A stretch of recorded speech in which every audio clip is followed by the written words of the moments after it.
Welcome to The Explainer. Today we are diving into a really incredible story, how a single video, broadcast by the perpetrators themselves, completely flipped an entire criminal case on its head and became an open confession. All right, so let's get right into it. We're looking at a case that's just packed with digital, physical, and even financial sabotage. And the big question, the one everything hinges on, is this. Were these attacks just a series of angry reactions that spiraled out of control? Or was this a planned-out, premeditated plot from the very beginning? To figure that out, we're going to follow the evidence through 6 key parts. We'll start by looking at just how wide-ranging these attacks were, and then we're going to zero in on the one piece of video that completely changes the game. Okay, first up, you have to understand the sheer scope of what we're talking about here. This was not just a single incident. This was a coordinated attack, coming from all sides at once. The source material calls it a full-spectrum siege, and yeah, that's accurate. We're talking digital theft of intellectual property, huge financial crimes, even messing with things like suppressing the victim's mail. And it gets much, much darker, including, believe it or not, actual biological attacks, using poisons to target someone's health. They were hitting every single aspect of this person's life. So, now we get to the heart of it, the central piece of evidence that makes us rethink the entire timeline. It's a video broadcast by one of the perpetrators on April 30th, 2025. In this video, it's what's known as a forensic anchor.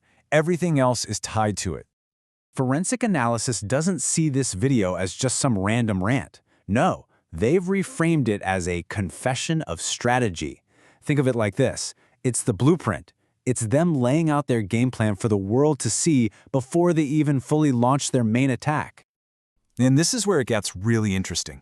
How do we know it was premeditated? Well, it's all right there, in their own words.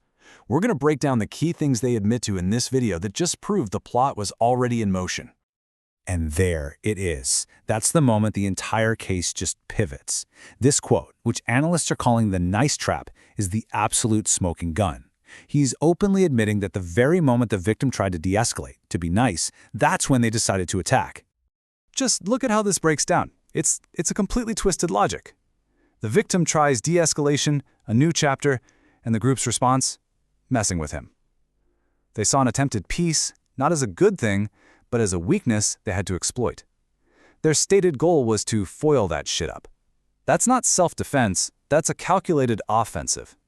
And you see that word, we? That little 2-letter word changes everything.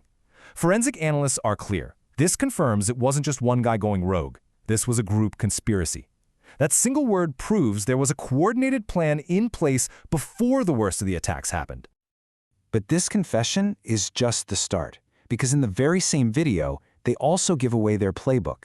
It reveals this pattern of deception they use to hide their tracks and block any kind of investigation. I mean, listen to this admission. He's literally bragging about smashing his own phones. He calls it good acting. Like he's putting on a show of being angry to cover up the bad action, which is the cold, calculated destruction of evidence. So what he's really describing here is this repeatable 3-step playbook for obstruction. You commit the crime, you destroy the hardware, and you create a dead end for investigators. This isn't a one-off tantrum. It's a cycle, a pre-existing strategy he has for making sure he can't get caught. Okay, this is the moment where all the different pieces just click right into place. The date of the video is so critical because it proves their intent to attack and their methods for covering it up were already established before things got really bad. This timeline is the absolute linchpin of the case. The video confessing their plan to foil the victim's life was broadcast on April 30th. And then what happened? In May, the IP theft ramps up. In June, the physical and biological attacks begin. The confession came before the crime. It's that simple. So to really wrap our heads around all this, we have to look at the psychology here. What kind of mindset leads to this? This source material gives us a pretty clear picture of the people involved, this ground team. Wow. This quote is just incredibly revealing. He's talking about a mindset he developed during a previous 11-year prison sentence for armed robbery. This isn't just talk. He's telling you his personal code of conduct.